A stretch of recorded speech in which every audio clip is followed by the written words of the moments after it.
Hello बच्चों, let's read the question. So the question here is, what is the significance of presence of naked DNA in the mitochondria?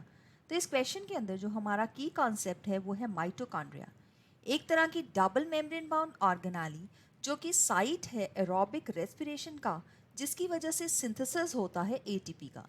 So this is a site of ATP synthesis जो कि energy currency है cell की. तो यहाँ पे हम देखेंगे इसका पहले स्ट्रक्चर और फिर कुछ इसके बारे में जो क्वेश्चन में पूछा गया है कि प्रेजेंस ऑफ नेकेड डीएनए यहाँ पे क्यों होता है. तो माइटोकॉन्ड्रिया के यहाँ पे एक आउटर मेम्ब्रेन होगी जो कि स्मूथ है, this is the outer membrane, जबकि इनर मेम्ब्रेन जो इसकी है वो फोल्डेड मेम्ब्रेन है और इसकी इनफोल्डिंग्स को हम क्रिस्टे बोलते हैं. सो इस तरह से इनफोल्डिंग है और ये जो इनर मेम्ब्रेन की इनफोल्डिंग है इसकी वजह से ये जो सरफेस एरिया है ये इंक्रीज होता है. So this is going to increase the surface area और इसके अंदर का सारा पार्ट जो है जिसको हम इनर कंपार्टमेंट भी बोलते हैं, इसको मैट्रिक्स कहा जाता है.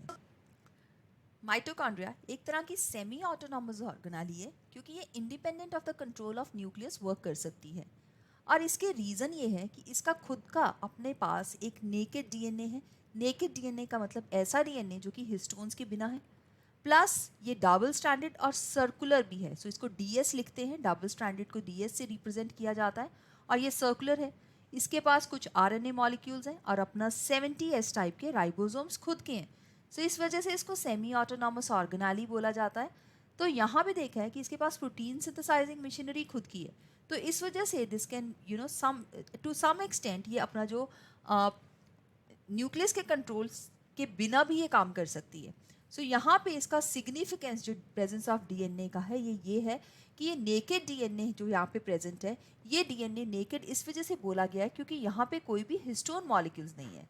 सो ये एवोल्यूशनरी जो इसकी सिग्निफिकेंस है, एवोल्यूशन के टाइम के ऊपर ये देखा गया था कि एवोल्यूशन में सबसे पहले ये जो हमारा जो हॉट ब्रॉथ था, मतलब सूप लाइक मटेरियल जो अर्थ के ऊपर प्रेजेंट था, जिसमें बहुत सारे केमिकल रिएक्शंस हो रहे थे और डिफरेंट टाइप के सेल्स भी वहीं पे बने हैं. तो यहाँ पे बताया गया कि माइटोकॉन्ड्रिया जो कि एक सेमी ऑटोनॉमस ऑर्गेनाली है और दूसरा जो है क्लोरोप्लास्ट, तो ये दोनों ही सेमी ऑटोनॉमस ऑर्गेनालीज जो हैं पहले इवॉल्व हुई थी एज सेपरेट सेल्स. तो ये एक तरह का हम कह सकते हैं ये प्रोक्रियोटिक सेल की तरह इवॉल्व हुई क्योंकि प्रोक्रियोट्स के अंदर ही जो है नेकेड डीएनए होता है. So this is a characteristic feature of prokaryotes. लेकिन बाद में ये ऑर्गेनाली सेल्स के अंदर इनकॉर्पोरेट हो गई. So this organelle got incorporated into the cell. जैसे ये सेल के अंदर इनकॉर्पोरेट हुई तो ये सेल ऑर्गेनाली बन गई. सो एवोल्यूशनरी सिग्निफिकेंस है इन इस particular presence of naked DNA in the mitochondria ka. So I hope you have understood it well. All the best. Thank you.